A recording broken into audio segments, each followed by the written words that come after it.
जिस स्थान पर गौ माता को बांधा गया हो और गाय अपने बछड़े को, बच्चिया को जन्म देती हो, उस स्थान पर उसकी मिट्टी, उसकी मृदा, उस जगह की रज, जब मकान का मुहूर्त होता है, दुकान खोली जाती है, दुकान बनाई जाती है, दुकान में कोई अग्नि का प्रवेश हो, उससे पहले जहां पर गाय ने अपने बछड़े को जन्म दिया हो, बच्चे को जन्म दिया हो, उस स्थान की मिट्टी उस भूमि पर लेपन कर दी जाए तो जिंदगी में कभी संपदा की कमी नहीं हो सकती।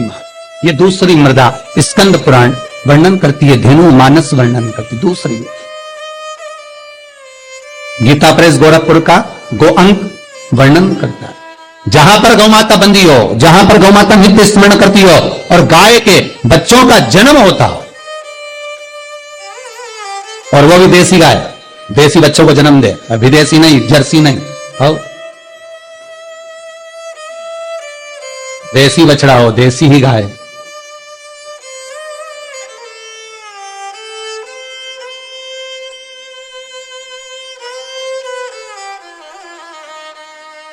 महाराज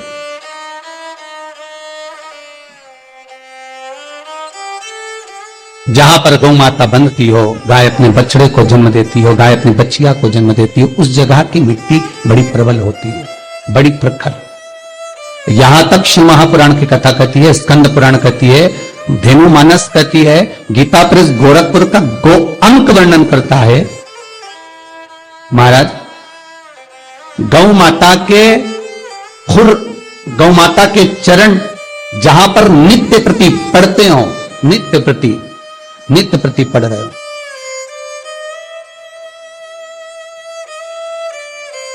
चरण पड़ने पर गौ माता के खुर में से गोलोचनी निकलती है। हमारे वो गोलोचनी सफेद कलर की होती है, उसको आप ऐसे पटक देंगे तो बिल्कुल ऐसा लगेगा जैसे लकड़ी है, पर वही गोलोचनी को आप दूध में डाल देंगे तो चलना चालू कर देती है। उसको कहते हैं गोलोचनी। गो अंक में वर्णन है इसका, स्कंद पुराण में इसका वर्णन।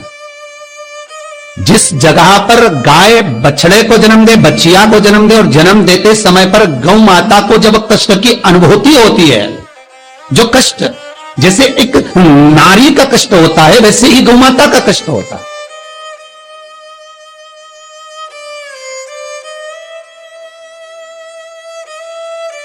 और वो कष्ट के समय पर खुर में से गौलोचनी गौ माता के कष्ट को हरने के लिए प्रकट होती है।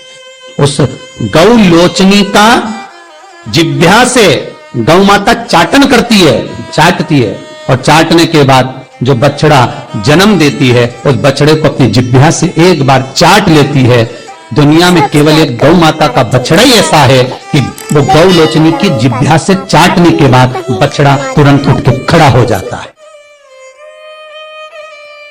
दुनिया में एक शेर भी अपने बच्चे को जन्म दे, एक चीता भी अपने बच्चे को जन्म दे, भैंस भी अपने बच्चे को जन्म दे, एक कुत्ता भी अपने बच्चे को जन्म दे, दुनिया में कोई अपने बच्चे को जन्म देगा तो बच्चे को उठने में, संभलने में समय लगता है। पर दुनिया में केवल एक गौ माता ऐसी है कि गौ माता अपने बच्चे को जब जन्म देती है, जन्म देने के कुछ देर बाद जब वो गौ लोचनी की जिह्वा से चाट लेती है, बच्चा उठकर खड़ा हो जाता है। दुनिया में केवल एक गौ माता है। गौलोचनी ढूंढो, हम ये नहीं कहते कि तुम गौ माता के पांव में ढूंढना प्रारंभ कर दो, आप तो मत ढूंढो। गौलोचनी जहां गिरी है उस रज का भी बड़ा महत्व, अर्थात गाय ने जहां बछड़े को जन्म दिया उस भूमि पर गौलोचनी पड़ी है, और वो गौलोचनी हमारे जीवन का सुख का अनुभव करा देती है। वो गौलोचनी हमारे जीवन का आनंद का अनुभव करा देती है। इसलिए शास्त्र कहता है कि नई दुकान बन रही हो, नया मकान बन रहा हो, महाराज नई कोई प्रॉपर्टी आपने खरीदी है और उसमें कोई व्यापार चालू करना चाहते हो, तो पहले गाय जहां पर बछड़ा बच्चिया को जन्म दिया हो, भले पहले दिया हो, पर जमीन तो वही है, रस तो वही है, वहां की मिट्टी का लेपन करने से वो सुख, वो आनंद, वो संपदा बढ़ जाती है। यहां तक शिव महापुराण की कथा कहती है, स्कंद पुराण यहां तक कहती है कि मान लो कोई नया मकान आप बना रहे हो, और वास्तु वाले को दिखा दिखा कर बनाया है, तो भी उसमें कोई कमी अगर रह गई, क्योंकि आज वास्तु वाला नहीं बोलेगा तो 15 दिन बाद दूसरे वास्तु वाले को दिखाओगे, वो कह देगा इसमें ये गलती है, तीसरे वास्तु वाले को लगा वो कह देगा वो गलती है। और जिस वास्तु वाले से मकान बन रहा है वो तो क्या मैंने बढ़िया सब देख के बताया बनाया, एक एक वास्तु के हिसाब से बनाया, तुमने भले वास्तु के हिसाब से बनाया, तुमने भले वास्तु के हिसाब से बनाया, पर जितने वास्तु वालों को बुलाओगे वो कुछ ना कुछ एब उसमें निकाल ही देंगे, ये पक्का निकालेंगे। तुम किसी को पत्रिका दिखाने चले जाओ, किसी को अपना हाथ दिखाने चले जाओ, तुम किसी से नक पूछने चले जाओ, तुम किसी वास्तुशास्त्री के पास चले जाओ, जब तक वो उसमें थोड़ा बहुत एब नहीं निकाले तो क्या मतलब कि उनकी नीति जो विद्या उसमें निकालना तो पड़ेगा ना। थोड़ा बहुत भय तो उत्पन्न करना पड़ेगा ना। पर शिव महापुराण सब्सक्राइब करें हमारा कहती है कि शंकर के पास आने के बाद कोई भय की बात होना ही नहीं चाहिए, कुछ भी नहीं। क्या दुख, क्या तकलीफ, क्या कष्ट, अगर शंकर का अनुमोदन कर रहे हो, शिव का स्मरण कर रहे हो, तो फिर सोचना नहीं है, जो होगा शंकर करेगा वो होगा।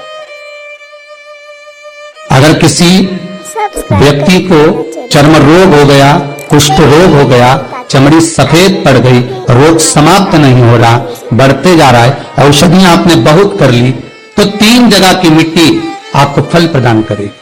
पहला, सूर्य कुंड की मिट्टी। स्कंद पुराण सूर्य कुंड कहां पर है, तो कहा दतिया और झांसी के बीच में सूर्य कुंड निवास करता है।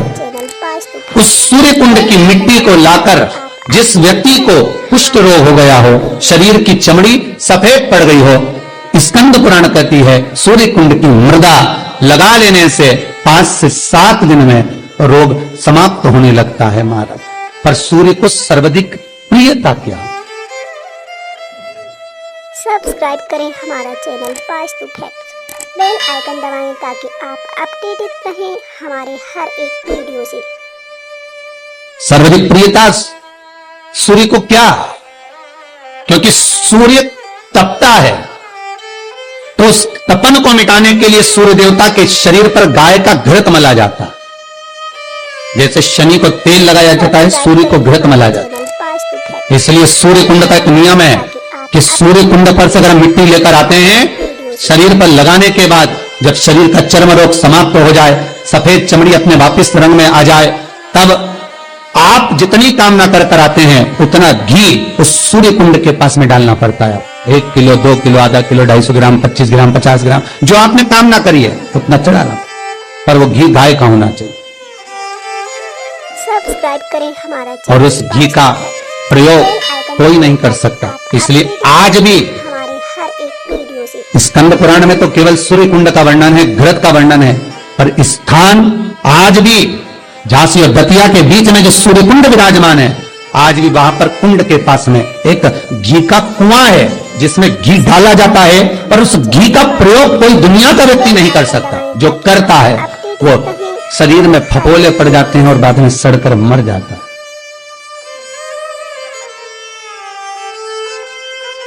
घृत पर गंध नहीं, घृत।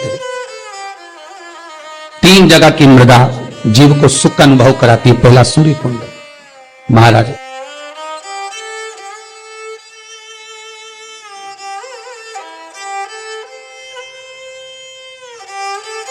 सब्सक्राइब करें हमारा channel Vastu facts, bell icon दबाएं ताकि आप श्री अपडेटेड रहें हमारे शिवाय वीडियो से।